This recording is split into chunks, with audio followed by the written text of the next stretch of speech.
Do you ever get angry with God? Well, I want to say that I think that's perfectly permissible. And among the evidence I can produce is a passage in a book by C.S. Lewis, a wonderful book, A Grief Observed. Joy Davidman, who died on this day in 1960, was his wife. She and he got to know each other through correspondence. She was an American literature professor and author, but eventually she came over to England and married C.S. Lewis, and only a few months after that developed bone cancer.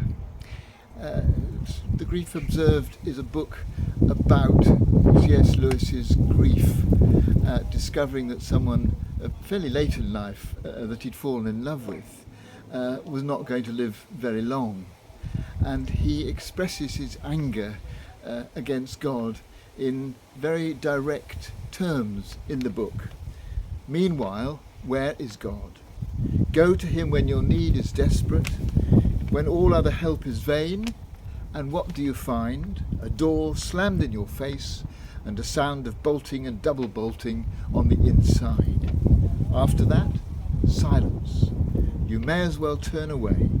There are no lights in the windows. He's experienced this complete absence of God when he needs God most.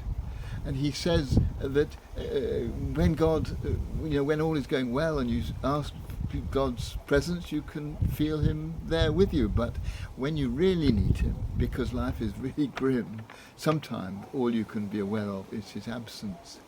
And I think I just simply want to acknowledge this as a not uncommon feature of Christian faith.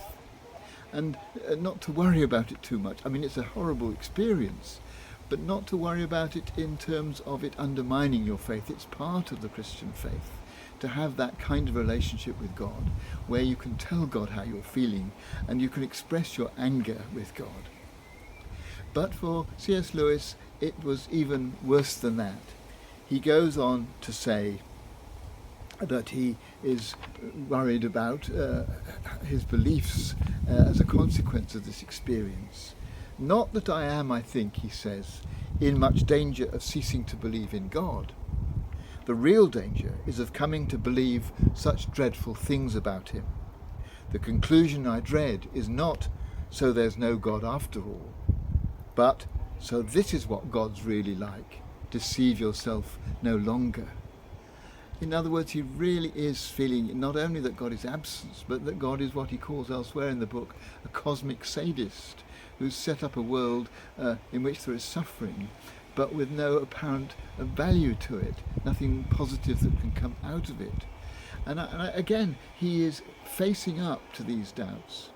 And I think that kind of feeling is less common among Christians, but it's there sometimes. And certainly, even when we're not going through pain and suffering ourselves, we do wonder why the world is as it is.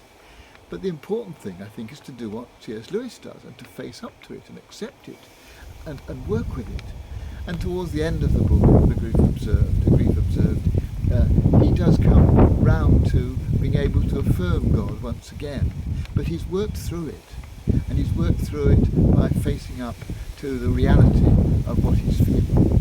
And I think in our relationship with God, the most important thing is to be real, to let God know what we're facing up to, how we're feeling about it, what we feel about God, and then allow God to help us in the subtle and often incomprehensible and unobservable ways that he does.